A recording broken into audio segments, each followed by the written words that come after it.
Жергілікті билік халыққа ең жақын басқару буыны. Бүгінде ауыл әкімдерінің жұмысы ауылдық аумақтардың әлеуметтік және экономикалық әлеуетін арттыруға, мемлекеттік бағдарламаларды тиімді жүзеге асыруға және тұрғындармен тығыз әрі ашық байланыс орнатуға бағытталған. Себебі ауыл ел дамуының алтын діңгегі. Арма көрермен Түркістан телеарнасының тікелей эфирінде ауыл және әкім бағдарламасы. Студия тізгінінде мен Шынар Мұратхан. Бүгінгі бағдарламада Төле би ауданы Көксәйек ауылдық округінің даму көрсеткіштері мен атқарылған жұмыстар кеңінен талқыланады. Айта кетейік, төменде көрсетілген нөмір арқылы спикерге өз сұрақтарыңызды қоя аласыздар. Студиямыздың бүгінгі қонағы Төле би ауданы Көксәйек ауылдық округінің әкімі Асқарбай Сәуленбаев. Қош келдіңіз. Қош көрдік, сәлеметсіз Шынар ханым. Енді Асқарбай мырза, алдымен осы ауылдық округ туралы айта кетсеңіз, жалпы соңғы кездері қандай жобалар жүзеге асты? Енді біздің Көксәйек ауылдық округі 4 елді мекеннен тұрады. Халық саны 13.100 халық болып қалды қазір. 4 елді мекеннің 3 елді мекен бір-біріне жақын сол Көксәйек ауылдық округта орналасқан, және бір қызығы бізде бір Алтынбастау деген елді мекеніміз шалғайда орналасқан.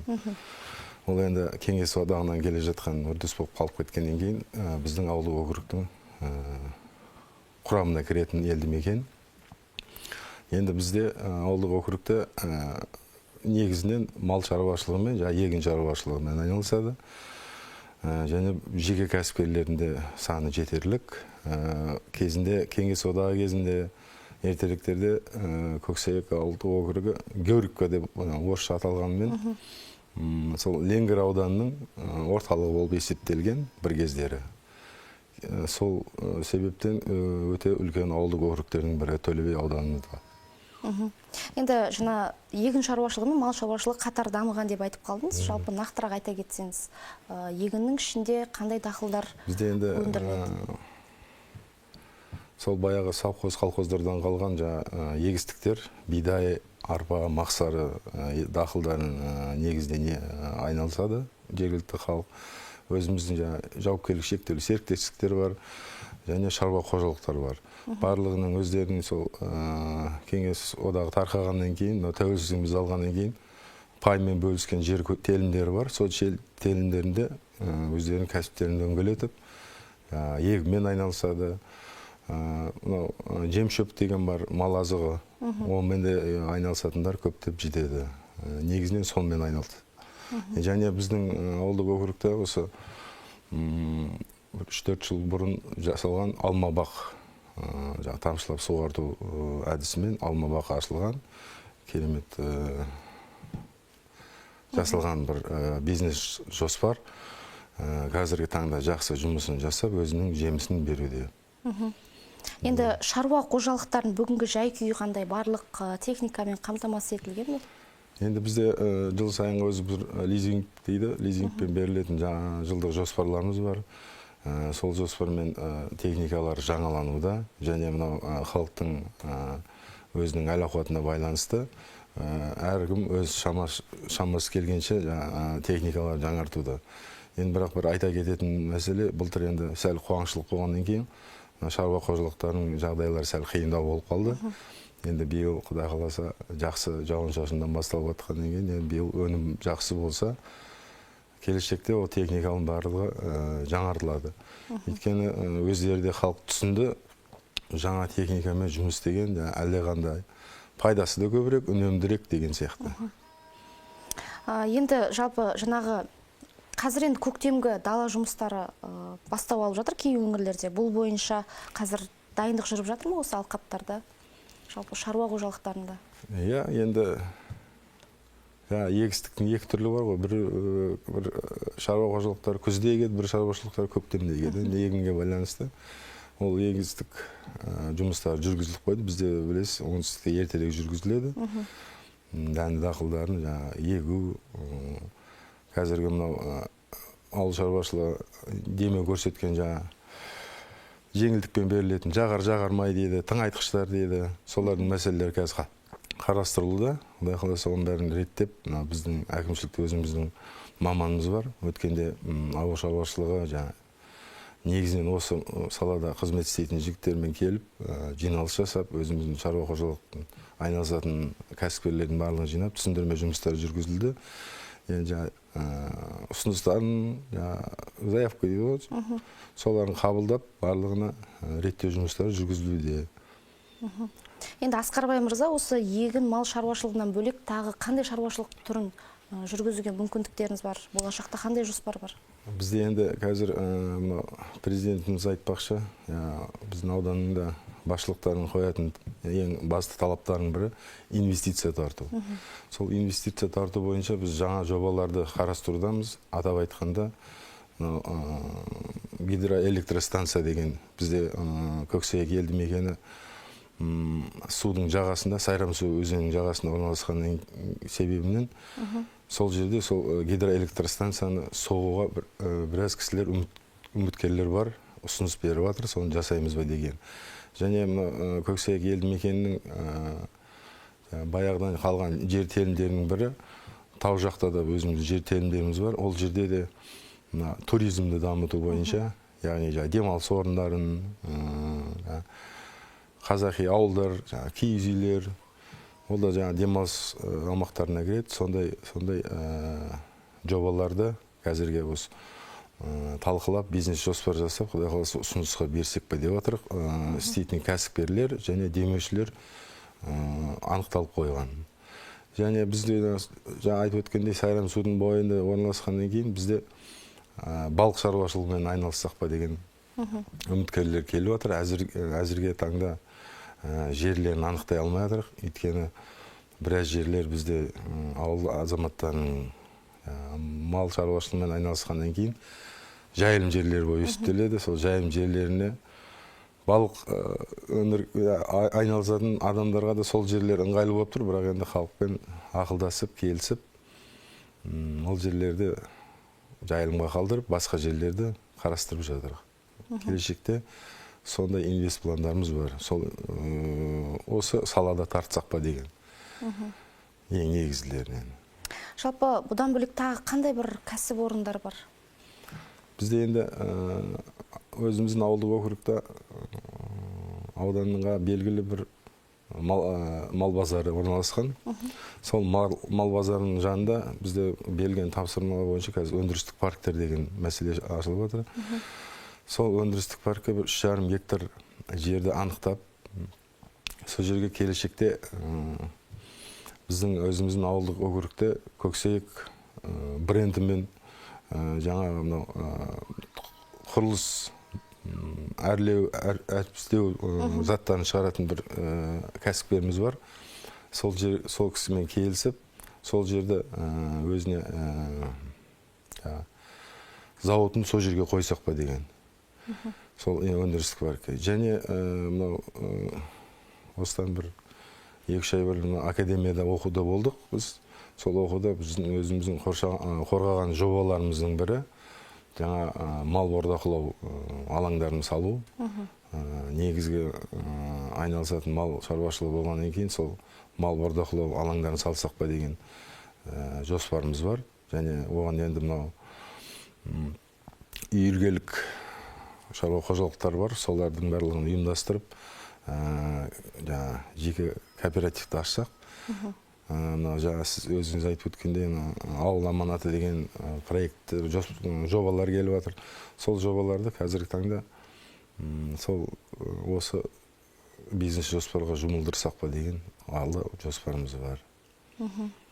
Түсінікті. Енді қазіргі уақытта енді сұхбат барысында байқап отырмын, инвестор болам деп ниет білдірген азаматтар қатары баршылық сияқты. Жалпы бұндай ұсыныстар қаншалықты жиі түсіп тұрады? Жастар тарапынан бір ұсыныстар болды ма? Өзіңіз осы әкімдік қызметке келгелі бері? Жастар тарапынан? Немесе ауыл азаматтары? Енді жастар тарапынан жаңа ауыл азаматтарының кішігірім жоспарлар болып отыр. Жаңа дәнекерлеу жұмысымен айналыссақ па деген, және мынау пластиковый терезелер бар, сондайлар айналыссақ па деген, және халыққа қызмет көрсету, желімдеу орталықтарын ашу. Ондай да біздің Көксайек жаңа айтып өткенде ауылдық округ орталығы Көксайек өте тығыз орналасқан үлкен ауыл елді мекен болып есептеледі, және бұл жерде барлық нәрсе қамтылған. Өзіміздің аудандық ауруханасы біздің сол Көксай елді мекен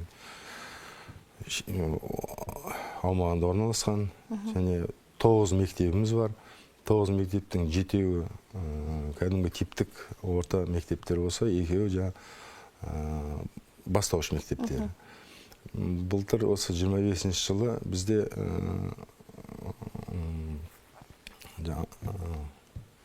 жайлы мектептер программасы бойынша, бағдарламасы бойынша, жайлы келешек мектептер бағдарламасы бойынша бір мектебіміз құрылысы аяқталып, халыққа пайдалануға берілді. Қазіргі таңда жұмыс жасап жатыр. Және 5 балабақша бар бізде. Ал енді сауда үйлері, кафе, дүңгішкелер, олар жетерлікте бізде. Айтып өткенімдей, үлкен ауылдық округ. Және енді олардың жастардың енді айналысам деген бизнес пландарын айтып өттім. Жалпы жастардың тиімді уақыт өткізуіне осы мәдениет үйлері үлкен септігін тигізеді. Жалпы ауылдық клубтар, мәдениет үйлері бар ма? Бізде 2 мәдениет үйіміз бар. Біреу Көксайық, екіншісі Жеңіс мәдениет үйі бар. Ол жерде ауылдық жастарды жинап, түрлі іс-шаралар атқарып тұрамыз. Мәдениет үйлерімізде кітапханалар бар. Ол жердің кітапханаларында өздерінің іс-шаралар бар, бір жылдық жоспарларымен кітаптарды оқыту, жастарды сол кітапқа баулу. Және тағы бір айтап өтетін жақсы жаңалықтардың барлығы. Бізде осы жылы спорт кешені, үлкен спорт кешені құрылысы аяқталу таңында, жақында халыққа пайдалануға берсек па деген. Өте үлкен ауқымды проект былайша айтылғанда. Ертең жастардың спортқа баулу, спортқа үйрету деген сияқты үстінде барлық жағдайлар жасалған. Өйткені бізде ауылдық округте спорт жағынан да чемпиондарымыз бар, әлемдік чемпиондарымыз бар. Былтыр 2-3 баламыз чемпион болып алып келді. Бүкіл халық болып, халықтың ұйымшылығының арқасында жақсылап күтіп алып дегендей сондай іс-шаралар жасап жатыр. Ол да бір жастарды спортқа баулу деген бір оқу деп білемін мен өзім. Енді сол спорттық кешен пайдалануға берілсе, ішіндегі үйірмелерді жаттықтырушылары, тағы да қосымша үйірменің жетекшілері болады ғой, сондай кадрлар дайын ба болашақта жұмысқа орналасып? Енді ол спорт кешенін ертең облыстың деңгейінде болғаннан кейін облыстық спорттық басқармасы өзі анықтап шеше жатар. Бірақ енді біздің жергілікті тренерлер және сол жерге тәлімгерлік жасайтын мамандарды біз өз тарапымыздан ұсынып жатырық. Енді таңдауды өздері жасайды, облыстық деңгейінде болғаннан кейін. Әрине енді біздің жергілікті жұмыссыз жүрген азаматтарға сол жерден біраз жұмыс орындары табылса, бізге өте жақсы болар еді деген ниет. Енді жұмыссыз жүрген азаматтар деп қалды. Жалпы жұмыссыздық қазір бір өзекті мәселелердің бірі ме, әлде уақыт өте келе шешімін табатын мәселе ме? Енді жұмыссыздық дегенде бізде енді статистика бойынша бір 200 адамда жұмыссыздық деп есептелінеді, бірақ енді бізде қазіргі өз-өзін қамтамасыз ететін азаматтар болғаннан кейін еш жерде былай нақты жұмыс істемегенмен, ресми жұмыстар. Ресми жұмыс істемеген өздерінің айналып жүрген кәсіптер бар. Біреу мал шаруашылығымен айналысса, біреу егін шаруашылығымен. Жұмыстық жоқ деп айтсақ та болады. Енді ауылды жер болғаннан кейін жұмыс барлығына жетеді. Бізде айтып өткенде тағы бір кәсіпорнымыздың бірі фудмастер бір завод орналасқан. Ол жерде бір 150-160 адамдай жергілікті азаматтар жұмыс жасайды. Өздерінің күндерін сол жерден көріп жатыр. Жұмыстық былайша айтқанда жоқ деп айтсақ та болады. Енді ауданнан да, қаладан да, Шымкент қаласынан да, Ленгердің орталығынан да анау айтқандай алшықта орналасқан емес деп айтылғаннан кейін тасымал жасау оңай болады. Сондықтан халық өзінің өндірген өнімдерін қалаға барып сатса да, аудан орталығына барып өткізсе де, барлық былайша айтқанда жағдай бар, сонымен айналысып отыр адамдар. Енді азаматтар арасында осал топтағы отбасылар немесе аз қамтылған, сонымен қатар жаңағы атаулы әлеуметтік көмек алатын отбасылар бар ма жалпы? Бізде енді өзіміздің жылдық жоспарда мен енді осы бір 7 айдың көлемі болды, жаңадан сайланып келгеніме. Бізде мектепке бару деген әлеуметтік көмектер осал топтарға, оқушыларына. Мектепке жол акциясы. Жол акциясы дейді. Және көпбалалы аналар, ата-аналар бар. Төменгі табысы төмен отбасылар бар. Барлығына зерделеп, ауылымыздың кәсіпкерлеріне, депутаттарымыз бар. Соларға қамқоршылық есебінде беріп қойғанбыз. Олар сол өз азаматтар қамқоршылықтарына алып, әкімшіліктің біздің ұйымдастыруымызбен, олардың ұйымдастыруымен мектепке жол акциясы және жаңа жылда барлығына сыйлықтарын жасап, жаңа жылдарын өткізіп беріп, мектеп акциясы деген киімдерін алып беріп, сондай әрекеттер жасалып жатыр. Және қайырымдылық жасап, бізге өзімізде мүгедек жандар бар, осал топтар бар, көпбалалы аналар бар. Соларға демеушілердің арқасында өзіміздің тиісті көңілімізді бөліп, көмектерін жасап тұрамыз. Енді Асқар Бай мырза, жалпы тұрғындар үшін инфрақұрылымдық мәселе өзекті болып келеді. Қазіргі уақытта мәселе бар ма бұл жалпы осы инфрақұрылым бағытында? Енді инфрақұрылым 100% шешілді деп айтсақ, жанаспай қалады. Кезінде шешілген, енді біраз жыл өткеннен кейін біраз инфрақұрылымның тозықтары жетіп, бұзылған жатыр деген ақаулар көбірек шығып жатыр. Сол себептен бізде ауыз су мәселесіне тек қана бізде емес, бүкіл Қазақстан, бүкіл жер бетінде қазір үлкен бір мәселе болып тұрғаннан кейін, былтырғы қуаңшылыққа байланысты біраз қиыншылықтар көріп, ауыз су мәселесі бізде қиындық болды. Соған биылға біраз жоспарларымызды жасап, өзіміздің жергілікті аудан биліктеріне ұсыныстарымызды бердік. Ол енді ойға алып, Құдай қаласа қаржыландырылса, ол істердің барлығы шешілетін шығар деген үміттеміз. Бізде ауыз су мәселесі, барлығының өзінің кішігірім жер телімдері болғаннан кейін, огород деп айтамыз, адамдар өздері егеді, сол үшін бізге ағын суда өте қажет дүние болғаннан кейін, ағын судың да мәселелерін қазір биылға енді көктемде осы жақында кірісейін деп отырық. Каналдарды тазалау, арықтарды тазалау. Әрине оны бір каналдардың, негізгі каналымыз бар, ол енді Төле би аудандық су шаруашылығына қатысты. Ол ұсыныс бердік тазалауға. Ал енді кішігірім арықтарды сенбіліктер ұйымдастырып, ауыл азаматтарымен бірге тазалап, неге десеңіз, ертең өзімізге керек дүние болғаннан кейін сондай бір жоспарлар жасап отырық. Күн орай жақсылағаннан кейін Құдай қаласа оған кіріссек пайда отырық. Және мынау инфрақұрылымнан газ бізде 100% қамтылған, табиғи газбен. Енді бірен-саран үйлер бар, енді жағдайлары ол жерлерде енді айтып өткендей демеушілер көмек жасап, барлығы газбен қамтылған деп айтуға болады. Электр желісін енді айтып өткендей тозығына жетіп жатыр. Бағаналардың біразы тозығы жеткен. Оның бәрін біз зерделеп, тиісті мекемеге ұсынысымызды бердік. Олар қарастырып жатыр. Инвест жобаның арқасында былтыр біразын ауыстырып, ретке келтіріп еді. Енді ауыл ішіндегі біраз бағаналарында тозығы жеткен. Солардың барлығын биылғы жоспарға қойып, ретке келтірсек пе деген жоспарымыз бар. Асқар Бай мырза, енді жаңа әңгіме барысында инфрақұрылымдық мәселелердің ішінде таза ауыз су туралы айта кеттіңіз. Жалпы қыс мезгілінде бұл мәселелер бір қиындық тудырды ма? Қазіргі уақытта тұрғындарға ауыз су қаншалықты жаңағы деңгейде жеткілікті? Мысалы, кей аймақтарда белгілі бір сағат аралығында су тарату сияқты бір шаралар бар. Бұл ауыз су мәселесі айтып өткенде барлық жерде қиын мәселе болып тұр ғой. Бірақ енді бізде Құдайға шүкір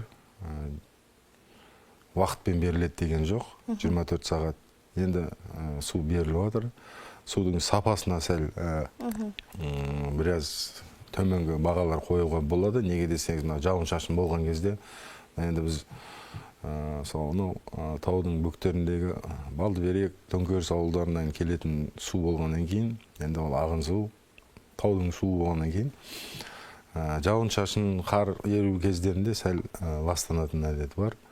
Және сол жол жөнекей келе жатып, ескі құбырлардың барлығы ескіруіне байланысты деп айтып өткендей, бір-екі жерлерде жарылуы мүмкін. Сол уақыттарда су тапшылығы болып қалмаса, былайша 24 сағат су бар.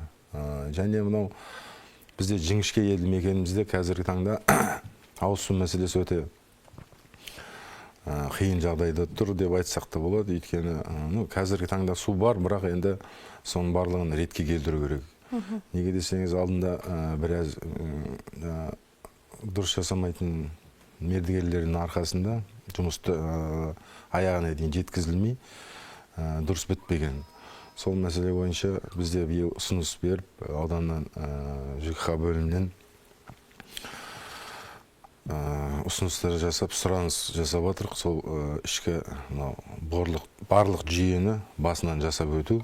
Неге десеңіз, қырлы сай, тегіс жер емес, қырлы сай болғаннан кейін, қырлы жерлердегі азаматтарға су тапшылығы төменгі жаға қарай кетіп қалып жатады. Сол үшін жаңа жүйе орналастырып, сол жерде вакуумный жүйе дейді ғой, барлығына бірдей су жететіндей халге келтірсек пе деген сұраныс бердік.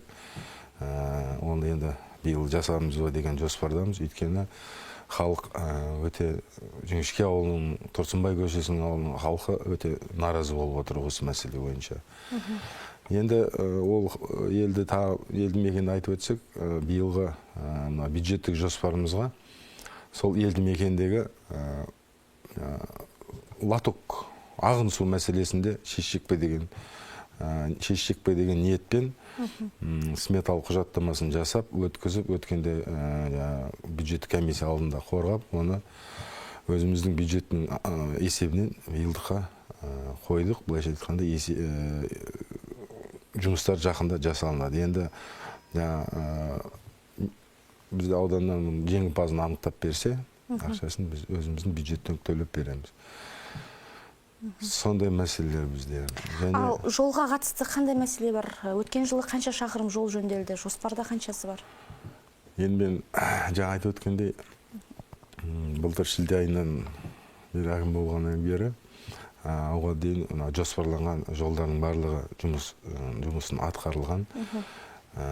Десе де, мен келгеннен кейін, әкім болып сайланғаннан кейін, осы жаңа айтып өткен Жіңішке ауылдық елді мекеніміз бар. Тұрсынбай көшесіне 4 шақырымдай жаңадан асфальт төселініп, барлық талаптарға сай, сол жердегі қоғамдық кеңес азаматтары бар, ауыл билері бар, барлығын шақырып, сол жерде басында көрсетіп, құжаттамаға сәйкес жасалынды деп қабылдап алып, сол жолда жасадық. Енді ол халық бәріне риза, өздерінің рахметтерін айтып, баталарын беріп шығарып салды. Және Қазақстан, бізде тағы да елді мекеніміз бар, Қазақстан елді мекені, сонымен Көксай елді мекені жалғайтын жолда, ол да орта жөндеуден өткізілді. Енді көктем айы енді басталып күн жылғаннан кейін біздегі зерделеу жұмыстары жүріп жатыр. Біраз жерлерге жөндеу жұмыстарын жүргізуіміз керек. Жаңа енді қысы бойы қар көрелді, суық болды, су болды дегендей, біраз жолдар жарамсыз халге келіп жатыр. Сол жерлерді жөндеу бойынша біз зерделеп, ауданға ұсыныс береміз. Аудан орта жөндеу жұмыстарын атқарады. Бізде енді Көксай ауылдық округі 2 облыстық маңызы бар трасса өтеді бізден. ол трассаны жаңа енді облыстың өзінің телімінде болғаннан кейін олар өздерінің жаңа қажетті жұмыстарын жасайды, жөндеу жұмыстарын. Біздіге енді ауылдық округтың ішіндегі кіші көшелерді халықтың пайдаланып жақсы сапаға келтіріп қойсақ па деген жұмыс. Сол бағытта жұмыс жасап жатырмыз, былайша айтқанда. Ал көшелер жарықтандырылған ба? Иә, бұл өте жақсы сұрақ. Түнгі жарық деген бізде қазір таңда өте бір актуальный болып тұр ма? Өзекті. Өзекті мәселелер деп. Иә, бізде енді 80%-дай түнгі жарық орнатылған десем тура келеді. Алайда іште кіші көшелер бар. Халық бізде сәрсенбі күні қабылдау күндері кеп өздерінің наразылықтарын, ұсыныстарын, өтініштерін айтып жатыр. Кіші көшелер бар, қалып кеткен көшелер бар. Биыл аудандық жоспар бойынша түнгі жарықты жөндеп қарап ұстауды ауылдық округтың теліміне беріп жатыр бізге, өзімізге. Ақшасын, қаржысын өзіміздің бюджеттен қойып бергеннен кейін биылдыққа сол күтіп ұстау, күйгендерін тез алмастыру дегендей, және сол кіші көшелерге түнгі жарықты орнату деген жоспар қойып отырық. Құдай қаласа биыл соны 100%-ға жеткізсек па деген үмітіміз бар. Мынау жаңа айтып өткендей шалғайда орналасқан Алтынбастау елді мекеніміз бар. Ол жерде де былтыр ауыз су мәселесі біраз қиыншылық тудырып, биыл ауданда Ленгір су деген мекеменің мердігер су жүргізу жұмысын ұтып алып, сметалық құжаттамасы бойынша жұмыстар атқарып жатыр. Қазір сол елдің ішкі жүйесінің барлығын жасап бітті. Енді сол Ақбора деген су көзі беріледі, сол жерден сол елді мекенге арнайы тек қана сол елді мекенге келетіндей қылып су құбырларын алып келеді, жұмыстар жүргізілуде, жақын арада бітіп қалу керек. Және сол Алтынбастау елді мекенінде түнгі жарық тоже және де бір басты мәселе болып тұр. Онда биыл шешсек па деген үмітіміз бар, жоспарға қойып. Түсінікті. Ал интернет желісінің сапасы қандай? Жалпы білім мекемелерінде болсын, басқа да бір мекемелерде қандай да бір қажеттілік туған кезде мәселе тудырады ма жалпы? Енді интернет мәселесі ауыл жер болғаннан кейін бір бескес деп тұр деп айта алмаймыз. Қиын жерлері де бар.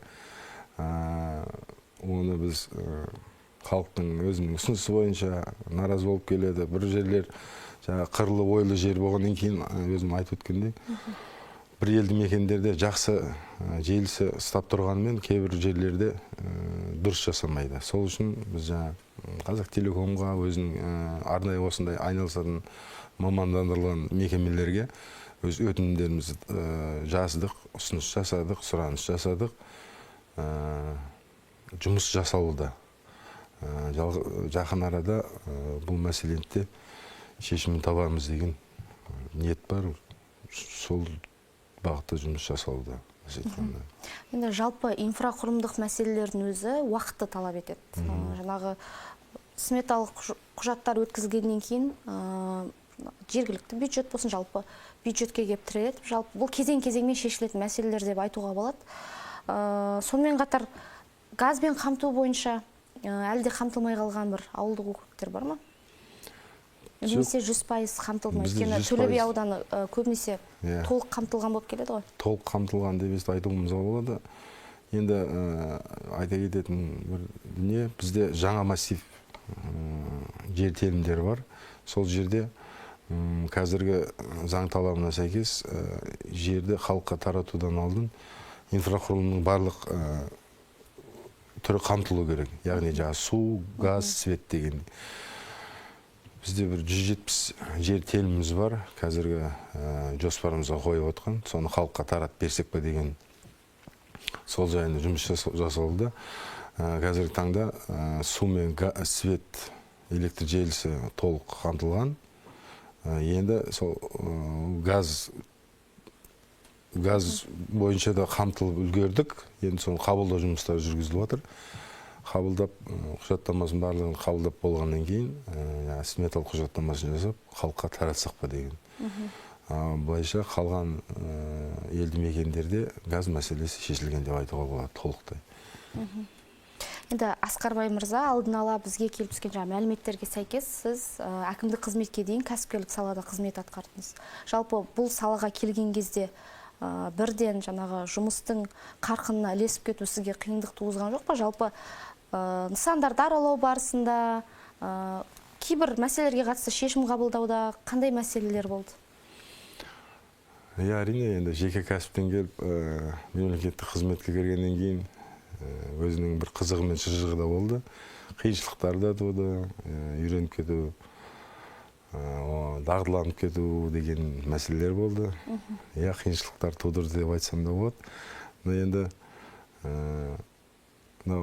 кәсіпкерлікті жүргізіп, жақсы орнына қойып, жақсы маман болғаннан кейін, өзім алдыма мақсат қойып, осы халыққа қызмет жасап, халықтың бір қарғысын емес, алғысын алсақ па деген ниетпен әкім сайлауына түсіп, бағымды сынақ көрген едім. Енді жұмысты жасап жатырық. Енді ауызды толтырып айтатында әлі ұзақ уақытты өткен жоқ. Осы 7 айдың ішінде біраз тірліктер жасадық деп айтуға болады. Енді қазір көктем айлары келгеннен кейін бізде сенбілік, ағаш отырғызу мәселелері, көгалдандыру, қасбеттерін торлау деген актив сырлау жұмыстарын жоспарға қойып бастасақ па деп отырық. Жақын арада бізде енді Көксайық ауылдық округында мал шаруашылығымен айналысқаннан кейін мал көп жүреді көшеде. Сол үшін ағаштарды еккенде бірінші қоршауларын жасап алып, одан кейін ол жерге жердің нәрі суды жеткізіп алғаннан кейін ексек па деп жақында соның барлығын жасап, өзіміз 200 түптей жақсы ағаштарды қоршауымен суын жеткізіп ектік. Алда да бұл жұмыстар жалғасады. Өйткені ауылдық округіміздің аты өзі Көксайық болғаннан кейін көкпоң болып жазда көгеріп тұрса, халыққа да, қалған жұрттарға да барлығына өте оңай дүние болады деп ойлаймын. Ал Таза Қазақстан бағдарламасы аясында тұрақты түрде жүргізіліп тұрады тазалық жұмыстары? Таза Қазақстан деген бағдарлама бойынша бізде қоғамдық жұмысшылар тартылған, және өзіміздің әкімшілік ұжымы сенбі сайын сенбілікке шығып, жаңа айтып өткендей, тау бөктерінде біздің Көксайық ауылдық округіне қарайтын жер телімдеріміз бар, және яғни Сайрам судың бойында орналасқан. Ол жерде күн жылғаннан кейін демалушылар саны көбейеді. Сол демалушылар енді табиғатымыз біреулер отырған жерін жинастырып кетсе, біреулері толығындай жинастырмайды. Сол жерлерге барып сенбілік жасаймыз, түсіндірме жұмыстарын жүргіземіз демалушыларға. Сондай Таза Қазақстан экологиялық мәдениетті қалыптастыруды талап етеді ғой жалпы? Таза Қазақстан бағдарламасы бойынша жиі жұмыс жасаймыз. Өйткені ауылдың көркі тазалығымен көгалдандыру деген басты қағидат болғаннан кейін. Және демалушыларды кетіп бара жатқан алдын ала күтіп алып, оларға түсіндірме жұмыстарын жүргізіп, арнайы қапшықтар таратып, қоқыстарыңызды жинап кетіңіздер деген түсіндірме жұмыстар жүргізілуде. Енді 5 осық бірде емес, біраз түсінен, біраз түсінбейтіндер де арасында кездеседі. Ол мәселе бойынша биылдық енді табір жаңашылық ауыл әкімдікшіліктерде осы қоқыс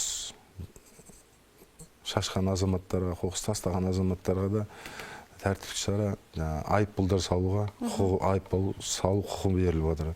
Бұрын учаскелік инспекторлер, полиция қызметкерлерінде де, енді ауылдық округ әкімшілігіне де беріліп отыр. Оны халыққа түсіндірме жұмыстарын жүргіздік, арнайы ауыл чаттарына тараттық. Тазалыққа қараңыздар. Ертең бірінші ескерту, кейін айыппұлдар салынады. Осының арқасында таза Қазақстан жақсы жұмыс істейді деген үміттеміз. Енді ауыл тұрғындар үшін тазалықтан бөлек тәртіптінде болу маңызды ғой. Жаңағы қоғамдық қауіпсіздікте үшін заң мен тәртіп қағидаты аясында жергілікті прокуратурамен атқарылған іс-шаралар бар ма? Сіз әкімдік қызметке келген кезден бастап жалпы сондай шараларды атқаруға бір ұсыныстар жасап дегендей. Иә, осы әкім болып сайланғаннан кейін бір айдан көлемінде ауданымыздың прокуроры ауысып келді. Сол кісінің бастамасымен заң мен тәртіп деген бағдарлама бойынша бүкіл Төле би ауданының ауылдық округтарының барлығында арнайы іс-шаралар өткізілді.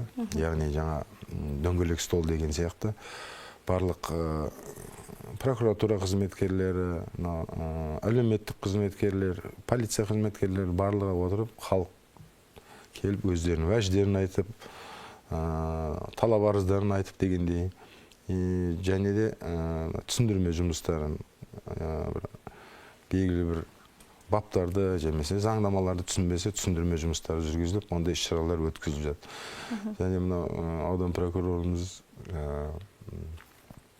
полиция бөлімі басшысы да жаңадан ауысып келгеннен кейін халықпен жинап, халықтың белсенділерін, активін барлығын ауылымыздың округтің жиналып, оларға да түсіндірме жұмыстарын жүргізіп, өз қызметтерінің түрлерін айтып, түсінбеген уақыттарда кеп сұрауына деген сияқты барлық синтетик нөмірлерін айтып дегендей, қызметкерлерін айтып, ондай жұмыстар жасарылды. Үлкен іс-шаралар өткізілді деп айтсам да болады. Иә, халықтың тәртіпке шақыру, әсіресе жастарды тәртіпке, заң бұзушылыққа қарсы жұмыс жасап, тыныш ауылдық округ деген сияқты жұмыстар, іс-шаралар өткізілді. Асқарбай мырза, енді сұхбат барысында барлық салаларда өзіңіз осы қызметке келген сәттен бастап атқарылып жатқан, жоспарға алынған барлық жұмыстарды айта кеттіңіз. Жалпы кейбір салада құқықтық сауаттылықтың болуы, сондай-ақ басқа да бір қабілеттердің болуы маңызды ғой. Осыған байланысты, яғни біздің Түркістан облысында академиялық оқытулар қолға алынды. Бұл оқытуларға өзіңіз қатыстыңыз ба, қандай пайдасын тигізді? Иә, Түркістан облысында академияда 3 айдың көлемінде онлайн, офлайн оқуларын өттік. Өте маңызды оқу деп айтсам болады. Өйткені жаңадан мен сияқты сайланған әкімдерге бағдар беруге, қай салада қалай жұмыс жасау керектігін барлығын түсіндірді. Енді ауылдың әкім болғаннан кейін, сіз айтып кеткендей, құқықтықта барлық жағынан әмбебап болу керек, білімің болу керек, аз-маз болса да жұмыс жасау үшін. Сол мәселелердің барлығын дерлік түсіндірді деп айтуға болады. Жер мәселесі бойынша, құқықтық жағынан сатып алу, негізінен бізге ауылдық пайдаланатын тақырыптардың барлығы қамтылды деп айталым. Және жақсы оқу жүргізілді. Ол жерде сабақ берген мұғалімдеріміздің барлығына сол кезде де қазірде алғысымды айтам. Біраз көзімізді ашып, зейініміз толықты деп айтсақ болады. Қатыстық ол сабақтарға. Жалпы тұрғындармен қаншалықты жиі кездесіп тұрасыз? Арнайы ашық есік күндері бар ма? Немесе өзіңіз көптеген әкімдер айтып жатады, әлеуметтік желіде үнемі байланыста боламыз деген сияқты. Олардың өтініштерін, шағымдарын қалай осылай хабардар болып отырасыз сол нелерден, мысалға?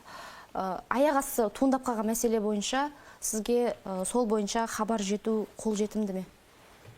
Иә, біз жаңа айтып өткендей, Көксайық ауылдық округінде елді мекендердің әрқайсының өзінің WhatsApp чаттары бар.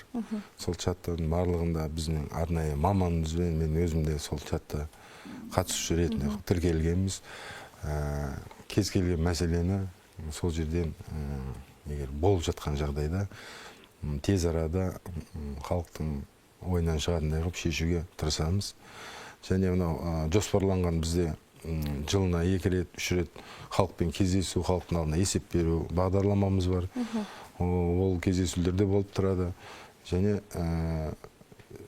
өзіміздің графигіміз бойынша сәрсенбі сайын әкімшілікте әкім қабылдау күніміз болады. Ол жерге енді басында сайланған кезде біраз адамдар көп келді. Қазіргі таңда азайып жатыр. Ол да бір жұмыстың атқарылып жатқан бір дәлел деп білем. Жұмыстар атқарылып жатыр. Және енді ол кабинетте отыра беру емес, ауылдық округ болғаннан кейін әр жерге шығып, қай жерлерде аса бір мәселелер болып жатса, басына барып, өз көзімен көріп дегендей шешуге барлық ықпалын жасап, халықпен сөйлесіп, халық енді тұрғылықты ел болғаннан кейін өздері қалай шешу ыңғайлы дұрысын кеңестерін беріп дегендей солармен ақылдасып шешу мәселелері іске асырылып жатыр. Енді жалпы жергілікті басқару жүйесі деген үлкен жауапкершілікті талап ететін қызмет қой. Өзіңіздің қызметкерлеріңізге қандай талап қоясыз? Жалпы жұмыс барысында қандай қағиданы ұстанасыз? Енді жұмыс барысында заң шеңберінде халыққа сапалы және тиімді қызмет жасау.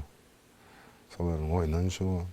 Енді ауылдық округ әкімшілігі болғаннан кейін ауылдық округ халқының мәселелерін тез арада шешіп беру, көмектесу. Бізде әр салада өзіміздің мамандарымыз бар. Құқықтық сала бойынша, салық саласы бойынша, ауыл шаруашылығы бар, кәсіпкерлігі бар. Барлық салада өз мамандар бар.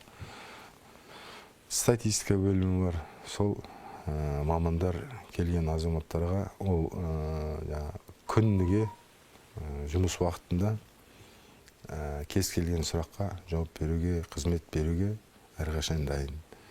Түсінікті, енді өзіңіздің басты талабыңыз заң шеңберінде халыққа қолжетімді ақпарат болу керек дейсіз ғой. Асқар Байымырза, жалпы ел игілігі жолында атқарып жатқан барлық осы істеріңізге алғыс білдіреміз. Бүгінгі сұхбат барысында барлық сала бойынша жұмыстар кеңінен сараланды деген ойдамыз. Құрметті көрермен, ауыл және әкім бағдарламасы алдағы уақытта жаңа қонақпен және өзекті тақырыппен эфирге қайта оралады. Ауылдың тынысы, әкімнің ісі, халықтың үмітін біздің мінбер баяндайды. Келесі кездескенше амандықта жүздесейік.